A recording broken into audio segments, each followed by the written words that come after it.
kind of focus up. When you hear Neville Lawrence saying he can't face another inquiry, Doreen Lawrence talking on the brink of tears about 21 years struggling for justice, you must feel terribly responsible for their suffering, which goes on today. I'm not sure that I'm personally responsible, but I certainly felt the emotion that they felt yesterday. You could see and just try and sympathise and empathise with what they were going through, because as you said, they lost a son who was murdered. It took an awful long time, but the Metropolitan Police did eventually convict 2 of their killers, and we're still looking for the others and still trying to carry on with that investigation. But their whole experience over such a long period of time is pretty awful, and anybody had to feel that sympathy for them yesterday. But neither Neville nor Doreen are convinced that they'll ever get to the truth. How can you convince them that you will? Well, I've got a part to play in that search for truth. I think if I was left entirely to do it, I don't think Doreen or Neville would accept that. I mean, they've had concerns about the Metropolitan Police, so I think I have to play my part. And the part I can play is make sure that in this organisation, we look right through it for whatever information, witnesses or evidence that we have. And that is quite a challenge. It's a big organisation. We're talking about 20 years worth of material. So I think that's going to be quite a challenge. And one of the things I intend to do is in the search for that material to reassure myself and them and the public is to have an independent person leading that search. I think we ought to have some parts of the Met to look, because they'll know perhaps where best to look at originally. But I want some reassurance that in this vast amount of data, we have actually done the best we can to find any material that's there, and at the end of the day, the public inquiry that will come and any other investigation has its best chance of reaching a truthful and open account. And you're going to assure the Lawrences face to face at some point? Yeah, we will. We'll make a private, offer for that, and probably best that I did that privately rather than publicly. But we've met before. I'm sure we'll meet again, and I'm quite happy to do that. If I was them in their position, I might think I've heard an awful lot of assurances before. And myself, I always judge people by actions, not by words. But I'd hope to be able to reassure about how we're going to go about it. But obviously, we'll consider that in the coming days. And obviously, the criminal investigation into Stephen Lawrence's murder remains open. That will remain open as long as you think you can get to the truth. Well, I suppose the thing we all know is that there were more than 2 people responsible for the murder of Stephen Lawrence. And our determination is that whatever we can do, we will carry on to investigate that crime. So it's not closed, it is still alive. But one of the things that helped in the investigation was successful was that carefully, patiently, quietly, and in the background, that investigation carried on and was successful. It's not something that's done in the public glare, nor to encourage those who have committed this crime to think that there's a way of avoiding our investigation. Now, obviously, you weren't in post when Stephen Lawrence was murdered, and the succeeding events, the inquiries, as many as a dozen inquiries. So you can afford to be frank about the Met's failings. Do you believe that the Met may have undermined the McPherson inquiry? Well, if you look at Mark Ellison's report, it's entirely possible. I think what Mark Ellison says is that he's raised some serious questions about, one, how thorough the investigation was, how much information was shared with Sir William McPherson, and whether or not that was therefore gave Sir William the best opportunity to have an open inquiry and whatever conclusions he may have reached had he known certain information.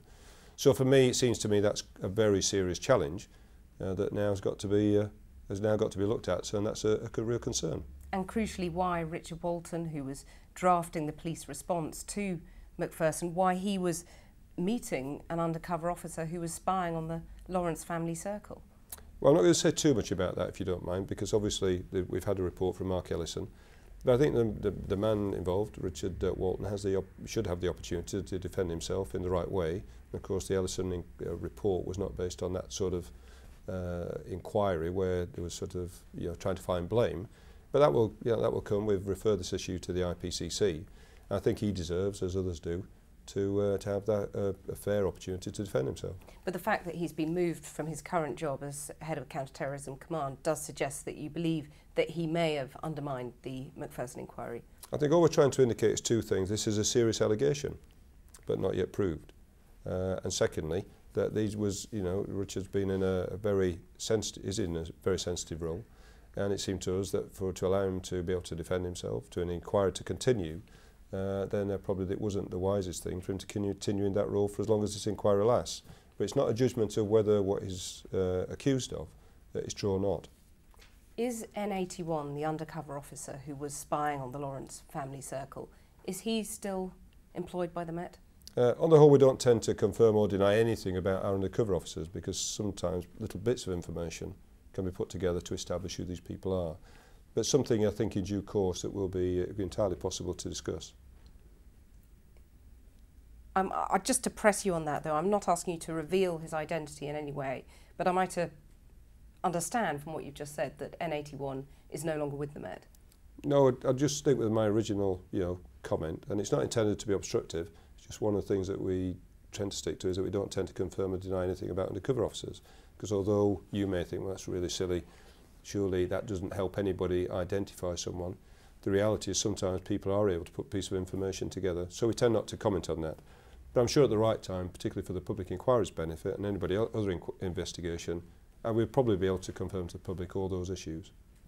Clearly what we now understand about the spying that the Met undertook on the Lawrence family circle, that's been pretty shocking for many people. Will you apologise to the Lawrence family? Well, I'm quite happy to apologise for anything that's wrong. I've shown that during my commissionership I've been quite happy to apologise where we get things wrong. But if I am to do that, and if they're prepared to meet and willing to meet, then I think it's something we should do privately rather than to announce publicly. But you'd apologise specifically for the spying that we've heard in recent days, that we've heard more details Of course, about. I mean, quite happy to talk to them about it, but I just really, I haven't seen them. I think that's something we do together, not that I announce through, the television and then do. I think it's something that is in this case particularly, of all cases, a very personal thing. We have got a relationship already, we have met a couple of times, so I think it's entirely possible that we can have that conversation privately and then discuss things afterwards. When you look at Hillsborough, Plebgate, phone hacking, and now this, the standing of the police has been seriously diminished, has it not? There are certainly things that can be put on the negative side of the scales, I do agree. But I think there's some things on the positive side too. Now at the moment, I think there are about 88,000 people in prison, and those numbers are increasing all the time. It's very rare for, in fact, in our courts of appeal, for police evidence to be seriously challenged. I think that's a great step forward because in the past that was the case. Miscarriages of justice were actually found out.